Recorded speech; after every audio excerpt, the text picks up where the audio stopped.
எலி பூனை விளையாட்டை இதோட நிறுத்து.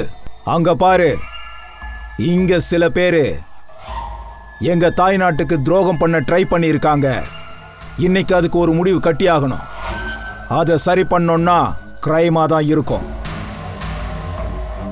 எங்களுக்கு ஏற்பட்டிருக்கிற நஷ்டத்துக்கு பதிலா நீங்க எல்லாரும் சின்னதா ஒரு விலை கொடுத்தே ஆகணும். 50 கோடி ரூபாய் விலை உள்ள டைமண்ட், 50 கோடி ரூபாய் விலை உள்ள டைமண்ட்ஸ். உங்களுக்கு 2 நாள் தான் டைம், 2 நாள். நான் சொன்ன விலையை கொடு, அதுக்கப்புறம் இவங்களை கூட்டிட்டு போ. எங்களை ஏமாத்த ட்ரை பண்ண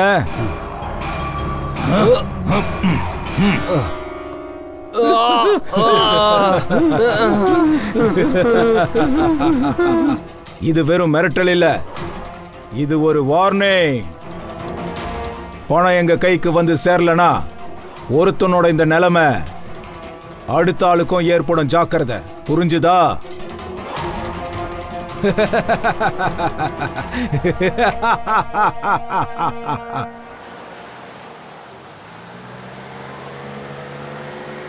ஒரு மணி நேரத்துக்கு முன்னாடியே நம்ம சரத்பூர் ஃபேக்டரி போய் சேர்ந்துடலாம்.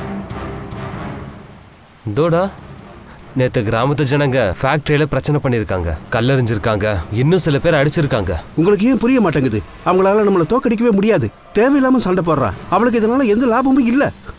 நாம சொல்றது அவங்க ஒத்துக்கிட்டாங்கன்னா அவங்களுக்கு நிறைய பெனிஃபிட்ஸ் இருக்கு. அட, நான் என்ன சொல்றேன்னா, இவனுங்க முட்டாளுங்க. கம்பெனி எவ்வளவு பெரிய ஆஃபரை கொடுத்துருக்கு, அதை வாங்கிட்டு போக வேண்டியது தானே. பிடிவாதம் பிடிச்சிட்டு இருக்காங்க, கிடைச்சதையும் விட்டுறாங்க. இவங்களுக்கு இப்ப என்னதான் வேணும்?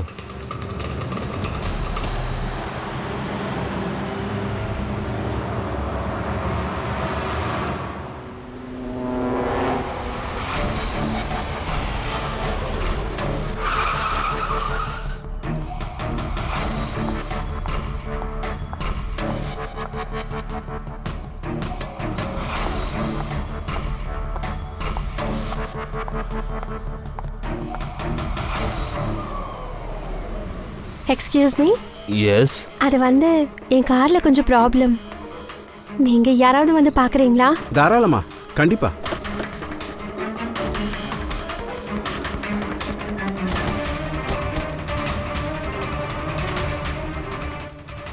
ஆமா, இப்ப நீங்க எங்க போறீங்க? எங்க கூட வாங்களேன். ஐ மீன், நாங்க உங்களை டிராப் பண்றோம். இங்க பாருங்க, நீங்க உங்க காரை நினைச்சு கவலையே படாதீங்க. அது பாதுகாப்பான சர்வீஸ் சென்டருக்கு போயிடும். நிஜமாவா? யா.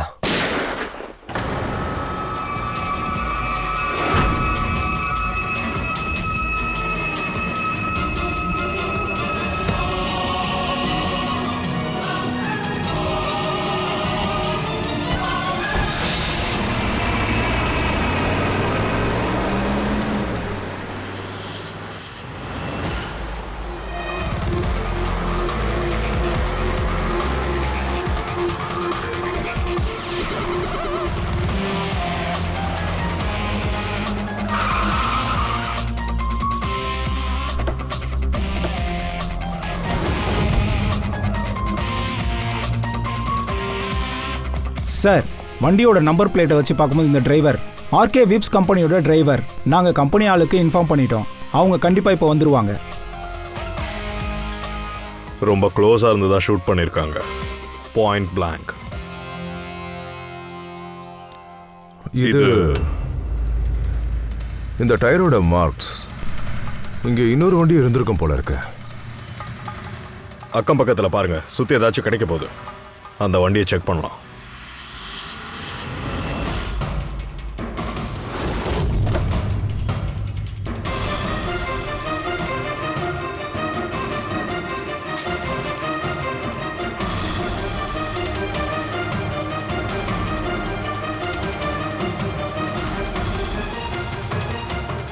மூணு லேப்டாப் வண்டிக்குள்ள இருக்கு.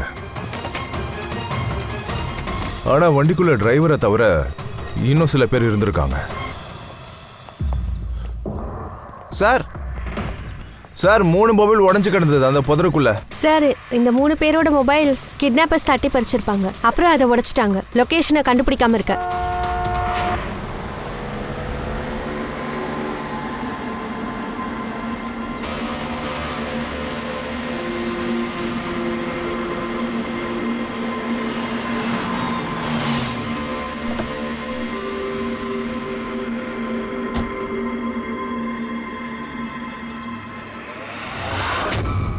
நீங்கள் சார் நான் விக்ராந்த், ஆர்கே வின்ஸ் கம்பெனியோட சிஇஓ.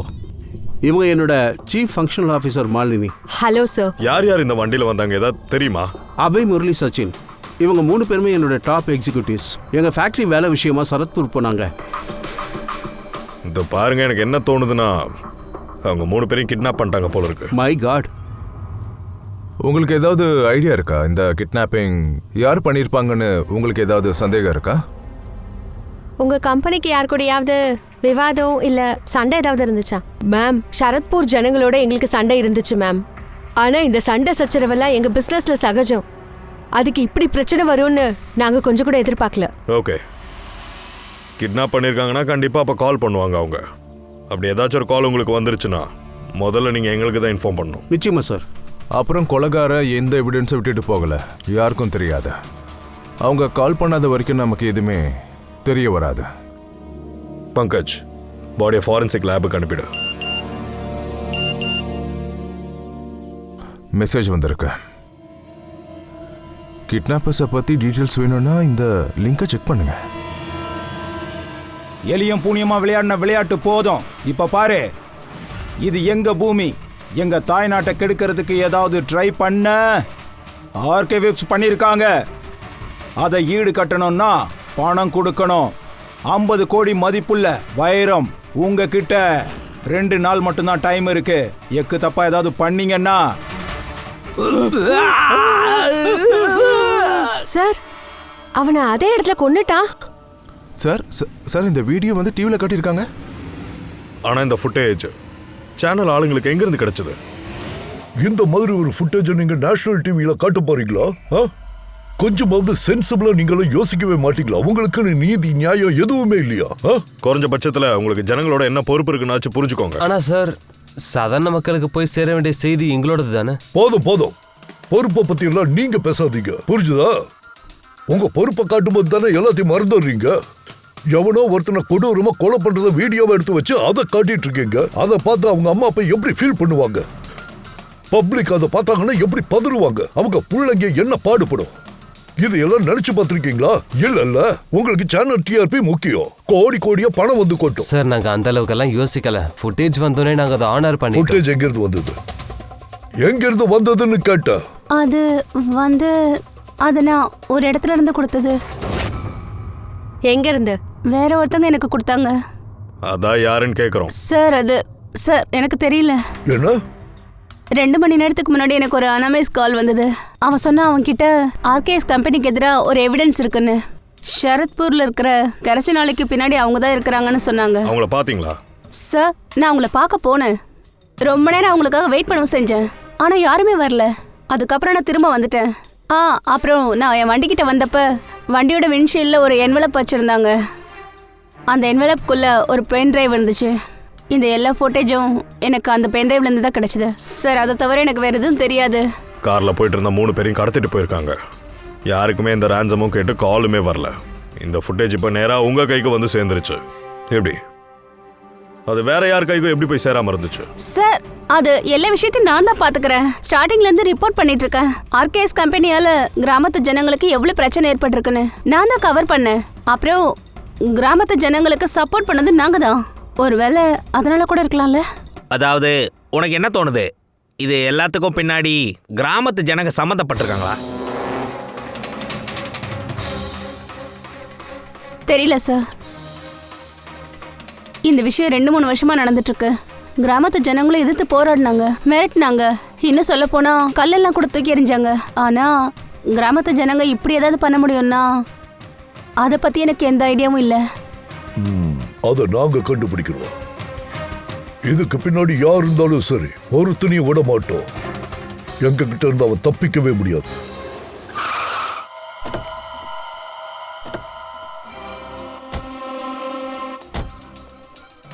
வாங்க சார். சார், இவர் தான் சுதாகர், சரத்பூர் கிராமத்தோட பஞ்சாயத்து தலைவர். அதெல்லாம் உண்மைதான் சார். கம்பெனிக்கு எதிராக நாங்கள் போராட்டம் பண்ணோம், அதை இல்லைங்கள. பல மாசமா இது நடந்துட்டு இருக்கு. இது எங்க உரிமை போராட்டம் சார். ஆனா இது வரைக்கும் நாங்க எந்த தப்பான காரியமும் செய்யல. இவங்க யாரும் அப்படி ஒரு தப்பான காரியத்தை செய்ய மாட்டாங்க. ஆனா வீடியோவில் தெரிஞ்ச ஆளுங்க கிராமத்து ஆளுங்க தானே? அந்த பேச்சு நடவடிக்கை அந்த ஆயுதங்கள் எல்லாமே கிராமம் தானே? ஆமா, ஆனா இது அவங்க இல்ல. அதை என்னால உறுதியா சொல்ல முடியும் சார். யாரோ வேணும்னே எங்க கிராமத்தாளுங்களை மாட்டி விட பாக்குறாங்க சார். சரி, இந்த விஷயத்துல இதுக்கு முன்னாடி அந்த மாதிரி தாக்குதல் ஏதாவது நடந்திருக்கா? சார், மெயினாக 4-5 பேர் இருக்காங்க. அவங்களாம் இங்கே தான் தங்கியிருக்காங்க. இந்த மாதிரி வேலையெல்லாம் செய்கிறது அவங்க தான் சார். அவங்க எதுக்குமே பயப்பட மாட்டாங்க சார். எந்த வேலையாக இருந்தாலும் செய்வாங்க. யார் அந்த 4-5 பேர்? விநாயக், கிஷோர், அடுத்து சங்கர். மூடணும். இழுத்து மூடு. இந்த தொழிற்சாலையில எங்களுக்கு தேவையில்லை. இந்த ஃபேக்டரி நடத்த நாங்க விடவே மாட்டோம். இவங்க தான் சார் அந்த 3 பேர். நாங்க அவங்கள அரெஸ்ட் பண்ணிட்டோம், வார்னிங்கும் கொடுத்துட்டோம். ஆனா எந்த பிரயோஜனமும் இல்ல. எப்படி சார் அவங்கள மாத்த முடியும்? இந்த கம்பெனி ஆளுங்க அவங்களுக்கு சொந்தமான நிலத்தை நாசம் பண்ணிட்டாங்க. அவங்க தப்பான ஆளுங்க இல்ல சார். எனக்கு அவங்கள பத்தி நல்லா தெரியும். அவங்களுக்கு அப்படி என்னதான் ஆச்சு? சார், விநாயக் லட்சக்கணக்கில் கடன் வாங்கியிருக்கான். அவனால திரும்ப அடைக்க முடியல.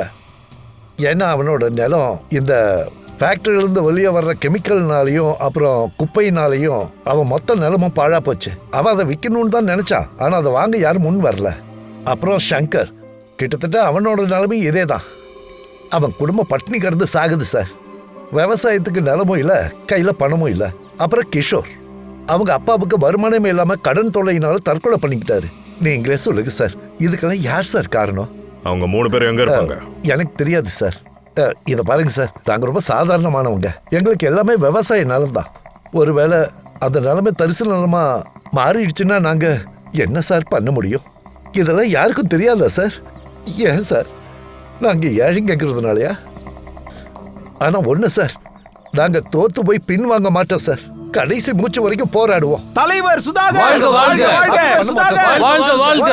போராடுவோம். கண்டிப்பா போராடுவோம். அந்த விநாயக், சங்கர், அப்புறம் கிஷோர், அவங்க 2 பேருக்கும் கிட்னாப்பிங் பண்றதுக்கான மோட்டிவ். சார், எனக்கு என்ன தோணுதுன்னா அந்த 3 பேர் தான். அப்படிதான் தோணுது. ஆனா evidence எதுவுமே இல்ல. போராடுவோம்.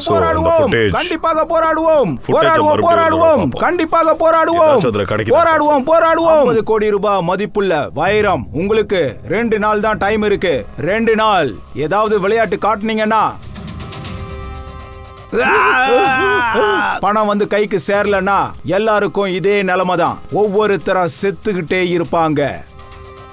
இல்ல சார், இவங்க ரொம்ப பயங்கரமா விளையாடுறாங்க. இந்த வீடியோஸ் அப்படி ஷூட் பண்ணிருக்காங்க. இதோட லொகேஷன், அதை பத்தின எந்த விஷயத்தையும் கண்டுபிடிக்கவே முடியல சார். அதுக்கப்புறம் இருக்கிற வீடியோ கொஞ்சம் லைட்டா தான் தெரியுது. ஒருவேளை அதுல ஏதாவது இருக்கலாம்ல?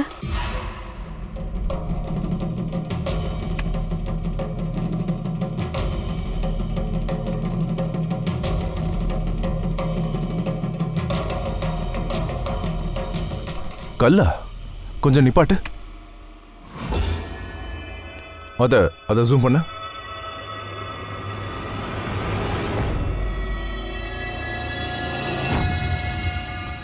என்ன சார் கல் இது?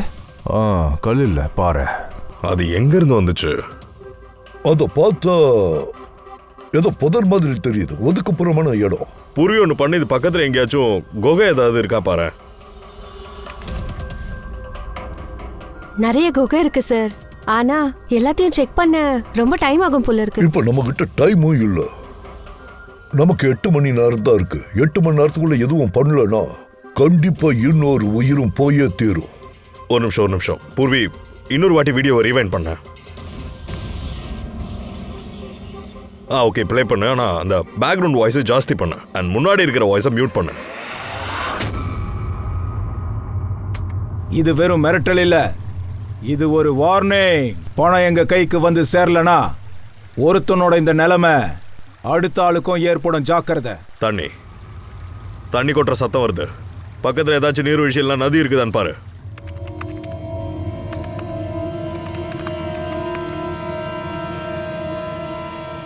எஸ் சார், அந்த இடத்துல ஒரு நதி இருக்கு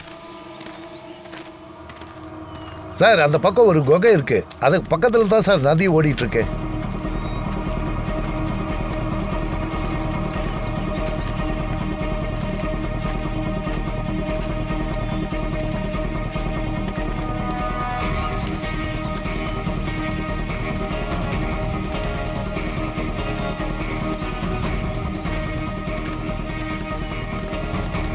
சார் அதோ தெரியுது பாருங்க குகை அதோ. சரி, நீங்க எல்லாரும் இங்கே இருங்க.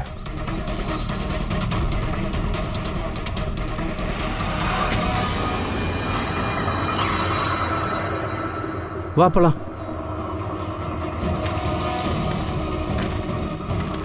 இந்த இடம் ஃபுல்லா இருட்டா இருக்கு.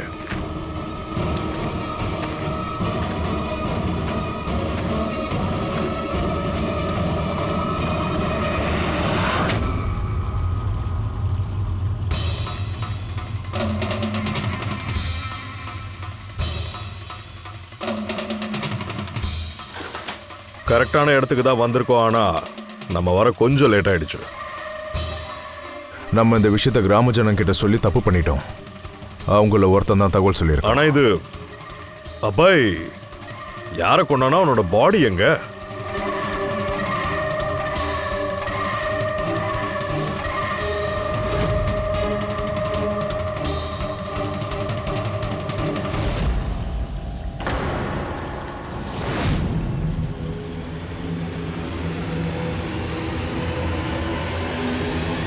இது அபய் செத்துட்டான். இது என்ன 6 மணின்னு இருக்கு? சார் எனக்கு என்ன தோணுதுன்னா நமக்கு இதை விட்ட வேற வழியே இல்லை. அவங்களோட டிமாண்டை நம்ம ஏற்றுக்கலாம் சார். என்ன சார் சொல்றீங்க? நீங்க ஒரு தடவை ஒத்துக்கிட்டீங்கன்னா அவங்க திரும்ப திரும்ப இதே தான் பண்ணுவாங்க. நீங்க எத்தனை வாட்டி அவங்களோட டிமாண்டை ஃபுல்ஃபில் பண்ணுவீங்க? சார் நாங்க வேற என்ன சார் பண்றது? ஜனங்களோட உயிர் பணத்தை விட முக்கியம் இல்ல. கண்டிப்பா சரியா சொன்னீங்க. ஆனா அந்த விஷயத்துக்கு என்ன கேரண்டி இருக்கு? அத டைமண்ட்ஸ் கிடைச்சதுக்கு அப்புறம் அவங்க உங்களை விட்டுருவாங்கங்கிறதுக்கு என்ன கேரண்டி இருக்கு? யாருக்கு தெரியும் அவங்க இன்னும் உயிரோட இருக்காங்களா இல்லையான்னு? ஒருவேளை அவங்களே கொண்டு இருந்தா? ஏன்னா கிட்னாப்பிங் கேஸ்ல எப்பவும் இப்படிதான் நடக்கும். அவர் ரொம்ப நேரத்துக்குலாம் பதுங்கி இருக்க முடியாது. லாஸ்ட் டைம் கூட நாங்கள் அவங்கள நெருங்கிட்டோம், ஆனா கொஞ்சம் லேட் ஆயிடுச்சு. சார் அதுக்கு என்ன கேரண்டி இருக்கு? இந்த தடவை லேட் ஆகாதுன்னு சொல்ல முடியுமா? அவங்க கிட்னாப் பண்ணிருக்காங்க. அவங்களே எங்க கூட வேலை செஞ்சுட்டு இருந்தாங்க. அவங்க ஃபேமிலிஸ்க்கு நான் என்ன பதில் சொல்ல முடியும்? நாங்க ஒத்துக்கிறோம், ஆனா திரும்ப வரலன்னா நாங்க பணம் கொடுக்க மாட்டோம். நீங்க யாரு? சார் இவங்க பிரீத்தி, எங்க கம்பெனியோட பிஆர்ஏ. சார் நீங்களே சொல்லுங்க, கம்பெனி எம்ப்ளாயிஸ் கம்பெனியோட பொறுப்பு இல்லையா? அவங்க கம்பெனி வேலை விஷயமா தான் போயிருக்காங்க. அது காரணமா தான் பிரச்சனையில மாட்டிக்கிட்டாங்க. இப்போ ஒருவேளை அவங்களுக்கு ஏதாவது ஆயிடுச்சுன்னா ஜனங்களுக்கு என்ன பதில் சொல்றது? ஆமா சார், அந்த ஒரு வீடியோவால எங்க கம்பெனிக்கு எவ்வளவு பெரிய அவமானம் தெரியுமா? எங்க கம்பெனி ஷேர்ஸ் எல்லாமே டவுன் ஆயிடுச்சு. இந்த நேரத்துல நம்ம பணத்துக்கு முக்கியத்துவம் கொடுத்தோம்னா எங்களால அவங்க உயிரையும் காப்பாற்ற முடியாது, கம்பெனியும் தான். I think she is right sir. இதை நீங்களே டிசைட் பண்ணுங்க, என்ன பண்ணணும்னு சொல்லுங்க. எனக்கு என்னமோ நீங்க 2 பேரும் சொல்றது தான் சரின்னு தோணுது. இப்போ நம்மக்கிட்ட அதை தவிர வேற ஆப்ஷனே இல்லை சார். அவங்க கேட்குற டைமில் கொடுத்துடலாம். ஏன்னா என்னால் என்னோட எம்ப்ளாயீஸ் உயிர் விஷயத்தில் எந்த ரிஸ்க்கும் எடுக்க முடியாது. ப்ளீஸ். அட சீமா, சீக்கிரம் வாங்க, சார் உங்களுக்காக வெயிட் பண்றாரு. Sorry sir, we are late. Interview ஆரம்பிக்கலாமா? Let's start. எனக்கு ரொம்ப டைம் இல்லை. இதை கொடுங்க. ஆர்கே வெப்ஸ் கம்பெனியோட சிஇஓ மிஸ்டர் விக்ராந்த் ஒரு முக்கியமான அனௌன்ஸ்மெண்ட் பண்றதா இருக்காரு. வாங்க அவர்கிட்ட பேசலாம். மிஸ்டர் விக்ராந்த், நீங்க இவ்வளோ அர்ஜென்ட்டா எங்களெல்லாம் எதுக்கு வர சொன்னீங்க? எங்களுக்கு கிட்னாப்பர்ஸோட எல்லா டிமாண்ட்ஸுக்கும் சம்மந்தம் தான். நாங்கள் அவங்கக்கிட்ட கேட்குறதெல்லாம் ஒன்று தான். அவங்க எங்களோட எம்ப்ளாயீஸை எந்த தொந்தரவும் பண்ணக்கூடாது. அவங்கள எந்த விதத்துலையும் டார்ச்சர் பண்ணாமல் இருக்கணும். ப்ளீஸ், எனக்கு இதுதான் வேணும். இப்போது இந்த ஸ்க்ரீனில் நம்பர் ஃப்ளாஷ் ஆகிட்டு இருக்குல்ல, கிட்னாப்பர்ஸ் எப்போ வேணாலும் அந்த நம்பரில் காண்டாக்ட் பண்ணலாம். டைமண்ட்ஸ் எப்போ வேணும், எங்கே வேணும்னு சொல்லலாம். நாங்கள் காத்துக்கிட்டு இருக்கோம். மறுபடியும் நான் உங்ககிட்ட ரிக்வஸ்ட் பண்ணி கேட்டுக்கிறேன். ப்ளீஸ், என் எம்ப்ளாயிஸ் மேலே திரும்பி கூட படக்கூடாது. Thank you very much. தேங்க்யூ. இப்போ நீங்கள் ஆர்கே வெப்ஸ் கம்பெனியோட சிஇஓ மிஸ்டர் விக்ராந்த் பேசினதை கேட்டீங்க. அவர் கிட்னாப்பர்ஸோட டிமாண்ட்க்கு ஒத்துக்கிட்டாரு. அவர் அவங்க கிட்ட அப்பீல் பண்ணியிருக்காரு. அவரோட ஆளுங்களை சேஃபாக விட்டுற சொல்லியிருக்காரு. ஒரு பக்கம் சிஐடி சந்தேகத்தை முன் வச்சிருக்காங்க. ஒருவேளை கிட்னாப்பர்ஸ் இவரோட ஆளுங்களை ஏற்கனவே கொண்டு இருக்கலாம்னு சொல்றாங்க. இந்த நியூஸோட அப்டேட்காக எங்களோட தொடர்பில் இருங்க. வாங்க சார்.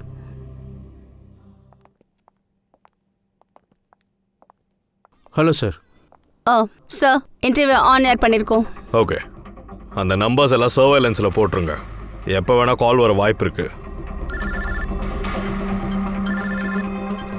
ஹலோ, நான் கிட்னாப்பர் பேசுறேன். கிட்னாப்பரா?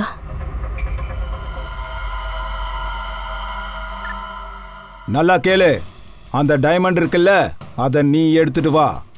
இங்க நீ மட்டும்தான் வரணும், தனியா வரணும். நானா? நான் எதுக்கு? ஆமா நீ தாண்டி. ரொம்ப பேசாத, இல்லனா இவங்களோட சேர்த்து உன்னையும் போட்டு தள்ளிட்டு போயிட்டே இருப்போம். மொபைலுக்கு அட்ரஸ் அனுப்பி வச்சிருக்கேன். டைமண்டை எடுத்துக்கிட்டு நேரா அந்த இடத்துக்கு வந்து சேர்ந்துரு. அடுத்து எங்க வரணும்னு நான் உனக்கு கால் பண்றேன். நான் போக மாட்டேன். நீங்க ப்ளீஸ் வேற யாராவது அனுப்புங்க. பாருங்க, பயப்படாதீங்க, உங்களுக்கு ஒன்றும் ஆகாது. நாங்க தான் இருக்கோம்ல. இதை பாருங்க, எங்க எம்ப்ளாயீஸோட உயிர் இப்போ ஆபத்துல இருக்கு. இப்போ நமக்கு இதை தவிர வேற வழி இல்லை. ஆனா அதுக்காக நான் இதுக்கு போகணும் சொல்லுங்க? ஒருவேளை அவங்க என்னையும் கொண்டுட்டாங்கன்னா சொல்லுங்க, என் ஃபேமிலியோட நிலைமை என்ன ஆகும்? இல்ல நான் போக மாட்டேன். நாங்க சொல்றோம்ல, உங்களுக்கு ஒன்றும் ஆகாது. Just relax, okay? இந்த டேப்லெட்டை போட்டுக்கோங்க, இதனால ஸ்ட்ரெஸ் குறையும். இந்தாங்க.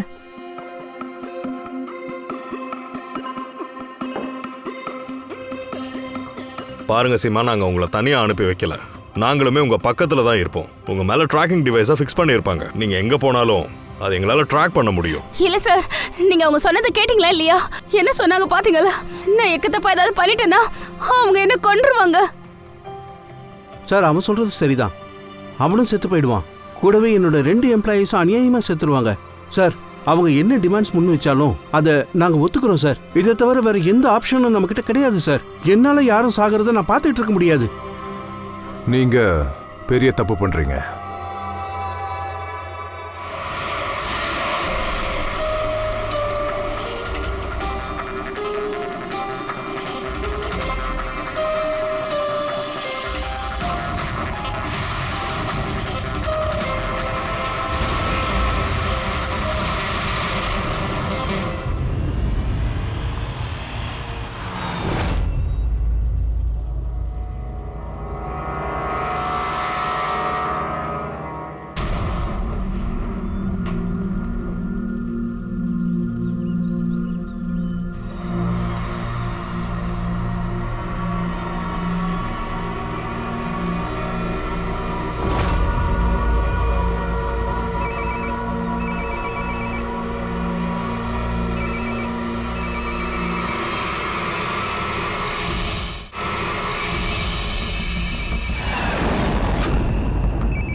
ஹலோ,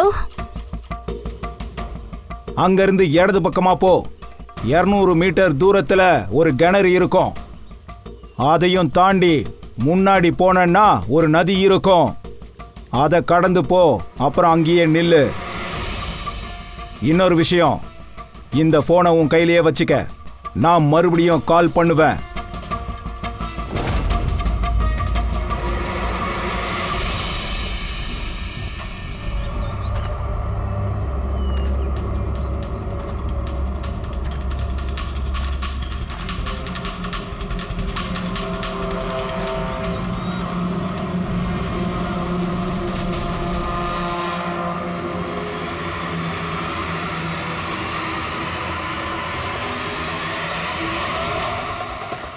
இந்த சீமாவோட கேஸ் இந்த கதையில ஒரு புது டேர்னிங் பாயிண்ட கொண்டு வந்திருக்கு.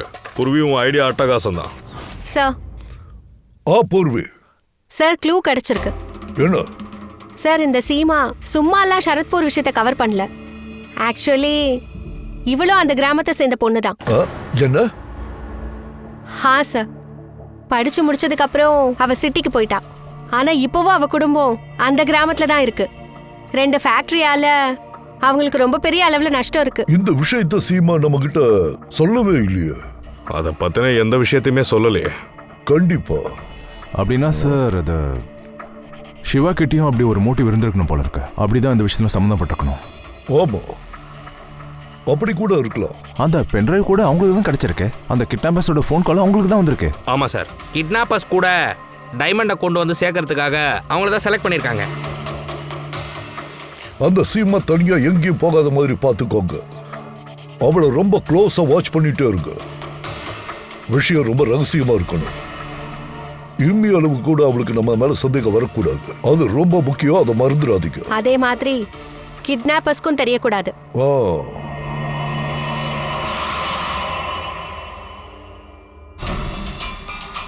பங்கஜ், இதான மைக்ரோ ட்ராக்கர். இதை எப்படியாவது நாம இந்த கேப்சியூலை சீமாவை சாப்பிட வச்சிடணும். நம்ம வேலையும் முடிஞ்சிடும், அவளுக்கும் சந்தேகம் வராது.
அங்கேயே நின்றுட்டா எல்லாரும் அலர்ட்டா இருங்க. அவங்க எங்கிருந்து வேணா வரலாம்.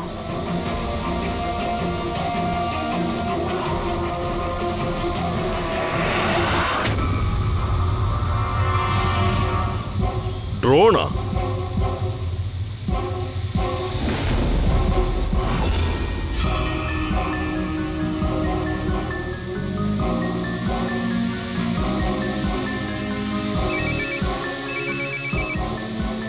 ஹலோ, இப்போ ஒரு வேலை பண்ணணும். உன்கிட்ட இருக்கிற டைமண்ட் பவுச் இருக்குல்ல, அதை அந்த ட்ரோன்ல கட்டி விடு. ஆனா நான் சொல்றத ஒழுங்கா கேளு, ரொம்பலாம் கேள்வி கேட்காத, சீக்கிரம்.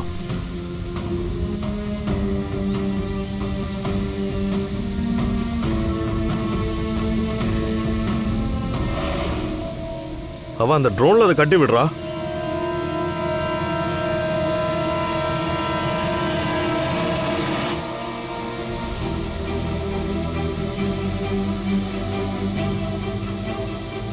அது போயிடுச்சு.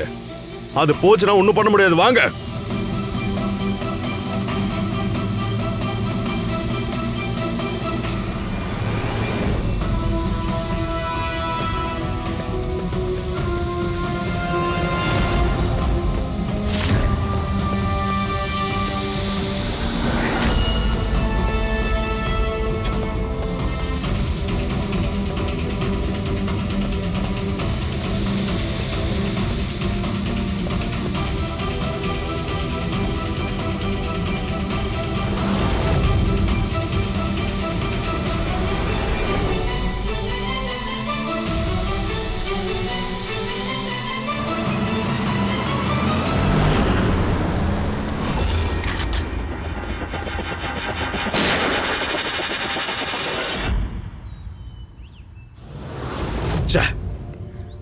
சார், அந்த டைமண்ட்ஸ் அவங்க கிட்ட போயிடுச்சு. சார், அந்த பக்கம் ஏதோ சவுண்ட் வருது.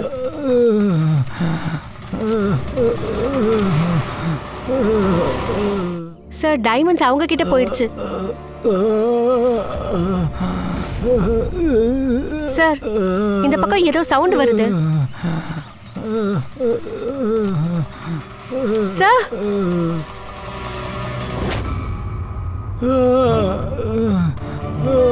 சஞ்சீவ்,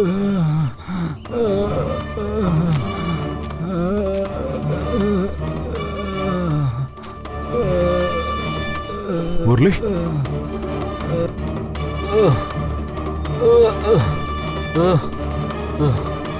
பரவாயில்ல, 2 பேரும் உயிரோட தான் இருக்காங்க.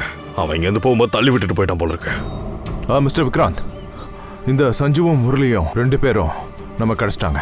அவங்க கண்டிஷன் மோசமா இருக்கு. நீங்க ஒரு வேலை செய்யுங்க. நம்ம கம்பெனியோட கெஸ்ட் ஹவுஸ் பக்கத்துல தான் இருக்கு. நீங்க அவங்கள அங்க கூட்டிட்டு வந்துருங்க. எல்லா மெடிக்கல் ஃபெசிலிட்டிஸும் அவங்களுக்கு அங்க கிடைச்சிரும். ஓகே சார், சஞ்சீவ் அப்புறம் முரளி அட்லீஸ்ட் சேஃபா வந்து சேர்ந்துட்டாங்கல்ல? ஆமா, ஆனா அவனுக்கு யாரு? ஒரே குழப்பமா இருக்கு. அநியாயமா ஒரு ஆளோட உயிர் போச்சு. 50 கோடி ரூபாய் வைரமும் போச்சு. கையில சிக்க வேண்டிய லாஸ்ட் மினிட் ஜஸ்ட் அப்படியே எஸ்கேப் ஆயிட்டானுங்க. நமக்கு ஒரு சின்ன எவிடன்ஸ் கூட கிடைக்கல. இப்ப என்ன பண்றதுன்னு புரியல. பூர்வி, ஏதாவது தெரிஞ்சுதா அந்த 3 பேரும் விநாயக், சங்கர் அப்புறம் கிஷோர் இந்த 2 நாள் எங்க இருந்தாங்கன்ட்டு? சார், போலீஸ் அவங்கள வாட்ச் பண்ணிட்டு தான் இருக்கு. ஆனா அந்த விநாயக் அவன் கொஞ்ச நேரத்துக்கு ஆள் காணாமலே போயிட்டான். அப்படியா? அவன் எங்க போனான்னு யாருக்குமே தெரியல. இந்த வேலையை கிராமத்து ஜனங்க செஞ்சிருப்பாங்களா? ஆனா எனக்கு அப்படி தோணல. இதெல்லாம் அவங்களால செய்ய முடியுமா என்ன? இந்த ட்ரோன் அவங்களுக்கு யூஸ் பண்ண தெரியுமா? அவ்ஜித், இந்த காலத்துல ட்ரோன் வாங்குறதெல்லாம் ஒன்றும் பெரிய விஷயமே கிடையாது. ஆன்லைன்லேயே கிடைச்சிடும், யார் வேணாலும் வாங்கலாம். தயா, பங்கஜ் கெஸ்ட் ஹவுஸ்ல தான் இருக்கான். ஒரு தடவை அந்த சஞ்சீவுக்கும் முரளிக்கும் மயக்கம் தெளிஞ்சிருச்சுன்னா எல்லா விஷயமும் வெளியே வந்துடும். சஞ்சீவ் அப்புறம் முரளி, இப்ப நம்மளோட ஒரே நம்பிக்கை அவங்க 2 பேர் மேல மட்டும்தான் இருக்கு.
அவங்களுக்கு தான் அந்த டைமண்ட்ஸ் கிடைச்சிச்சுல்ல, அதுக்கப்புறமும் கொலை பண்ண ட்ரை பண்ணிருக்காங்க. பாருங்க சார், முரளி இப்ப கூட ஷாக்ல இருக்கான். உங்கள யாராச்சும் அவனோட முகத்தை பாத்தீங்களா? இல்ல சார். பங்கஜ் கிட்ட கேட்டு பார்க்கலாம். ஒருவேளை அவன் முகத்தை பார்த்துருக்கலாம். பங்கஜ் எங்க இருக்கான்? பங்கஜ் பக்கத்து ரூம்ல இருக்கான். டாக்டர்ஸ் அவனை செக் பண்ணிட்டு இருக்காங்க. நான் போய் பார்க்குறேன். பங்கஜ், நீ நல்லா இருக்கல்ல? இவர் இப்போ ரொம்ப நல்லா இருக்காரு. தேங்க்யூ. என்ன ஆச்சாங்க? சார், சாரி சார், நான் ரொம்ப அசந்து தூங்கிட்டேன் சார். நான் தூங்குறதுக்கு முன்னாடி சஞ்சு ரூமுக்கு போனேன். அவங்க 2 பேரும் தூங்கிட்டு இருந்தாங்க. அதுக்கப்புறம் நான் ஹாலுக்கு வந்தேன். அவங்க எல்லாரும் தூங்கிட்டு இருந்தாங்க. பக்கத்தில் ஒரு சேர் இருந்துச்சு, நான் அங்கே போய் உட்காந்துட்டேன் சார். அப்படியே அசதியில் நான் எப்போ தூங்கினேனே எனக்கே தெரியல சார். சடனாக காரிடார் பக்கத்தில் கண்ணாடி உடைஞ்ச சத்தம் கேட்டுச்சு. அந்த சத்தத்தை கேட்டதும் நான் அங்கேருந்து போனேன். நான் அங்கே போய் பார்த்தேன் சார். சுற்றி முற்றி பார்க்குறேன். சடனாக என்னை யாரோ பின்னாடி அடிச்சிட்டாங்க சார். யாருன்னு தெரியல. உன்னை அடிச்சவங்களோட முகத்தை நீ பார்த்தியா? அதாவது கிராமத்தில் இருந்து யாராவது? ஆமாம், அவன் கிராமத்தால தான் இருப்பான். சார், அவங்களுக்கு டைமண்ட்ஸ் கிடைச்சதுக்கு அப்புறம் கூட சஞ்சீவியும் முரளியும் விட்டுட்டாங்க. அப்புறம் ஏன் சார்? ஒருவேளை சஞ்சீவ் பார்க்க கூடாத ஒரு விஷயத்த பார்த்துட்டான் போல இருக்கு.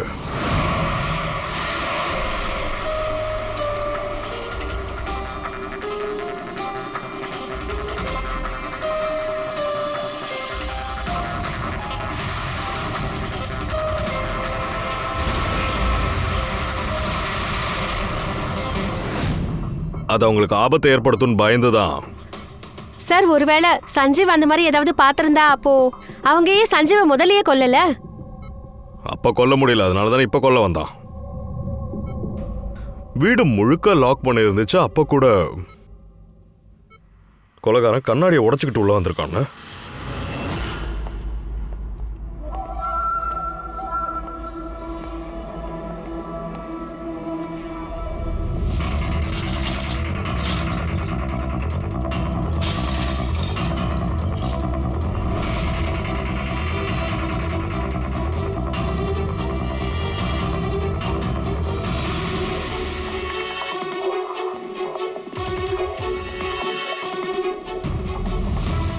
இப்போ உனக்கு எப்படி இருக்கு? வெளியே இருந்துதான் உடைச்சிட்டு உள்ள வந்திருக்கான்.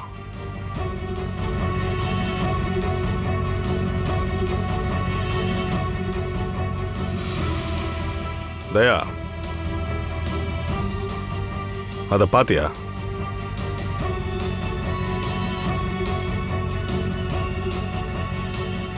அதான் விஷயம்.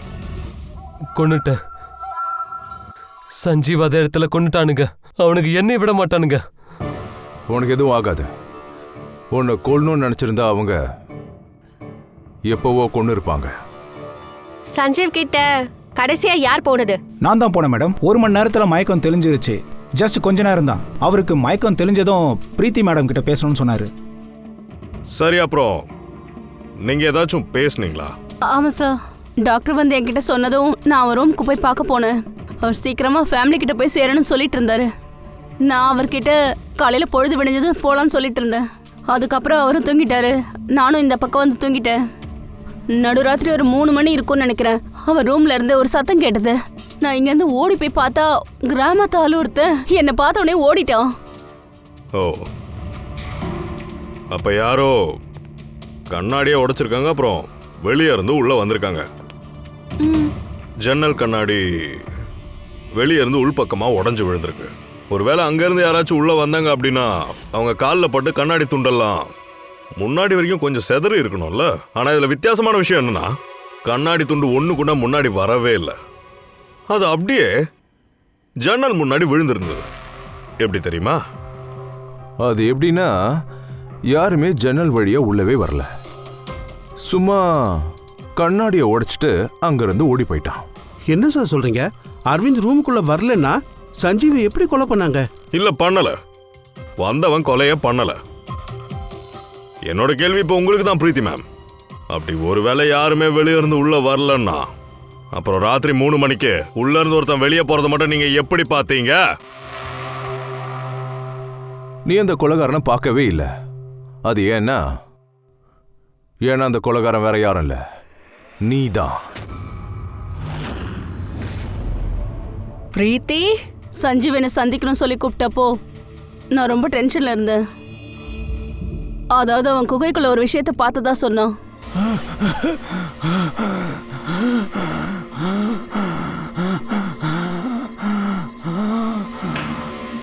அட, யாராவது குடிக்க கொஞ்சம் தண்ணி கொடுங்கப்பா.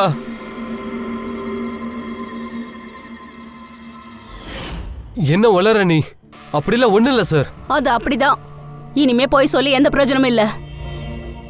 சஞ்சுக்கு எல்லாம் உண்மையும் தெரிஞ்சு போச்சு. ஆக்சுவலி அவன் யாரையும் கிட்னாப் பண்ணல. அவங்களும் இந்த கூட்டத்தில் ஒரு ஆளாக இருந்திருக்காங்க. போய் போலீஸ்கிட்ட எல்லாத்தையும் சொல்லணும்னு நினச்சான். நான் தான் அவன்கிட்ட சொன்னேன், நாளைக்கு போய் மீடியா கிட்டே போலீஸ்கிட்டே எல்லாத்தையும் சொல்லிடலான்னு நினச்சேன். அப்புறம் போய் தூங்கிட்டான். பாவம், அவனுக்கு கொஞ்சம் கூட உண்மை தெரியல. இந்த முரளி கூட அவன் சேர்ந்துக்கிட்டு இதுல நீயும் ஒரு கூட்டாளின்னு அவனுக்கு தெரியல. சார், என் பிளான் எல்லாமே பர்ஃபெக்டாக தான் இருந்தது. 50 கோடி மதிப்புள்ள டைமண்ட் எங்க பாக்கெட்ல இருந்துச்சு. இந்த விஷயம் வேற யாருக்குமே தெரியாது. ஆனா சஞ்சீவ் லாஸ்ட் மினிட்ல எல்லா பிளானையும் நாசப்படுத்திட்டான். வேற என்ன பண்றது? அதனால எந்த ஆளுங்களை வச்சு நான் கிட்னாப்பிங் நாடகம் ஆட சொன்னனோ அதுல இருந்து ஒரு ஆளை நான் திரும்ப வர சொன்னேன். அப்புறம் அவன் கிட்ட நான் ஜன்னல் கண்ணாடி உடைக்க சொன்னேன். பக்கத்துல இருக்கிற கிராமத்து ஆளுங்க யாராவது உள்ள வர மாதிரி இருக்கும். அப்புறம் தான் இங்க முரளியை சஞ்சீவ் கொண்டுட்டான். குற்றவாளி எவ்வளவு ட்ரிக்கா விளையாடினாலும் சரி, ஏதாவது ஒரு சின்ன தப்பையாச்சும் விட்டுருவான் எங்கேயாச்சும். அந்த தவறு அவனை ஜெயிலில் தூக்கிட்டு போய் உட்கார வைக்க தாராளமா போதும். நீங்க 2 பேரும் அப்படிதான். இதுக்கப்புறம் உங்களோட மீதி வாழ்க்கை ஜெயிலில் தான் வாழணும்.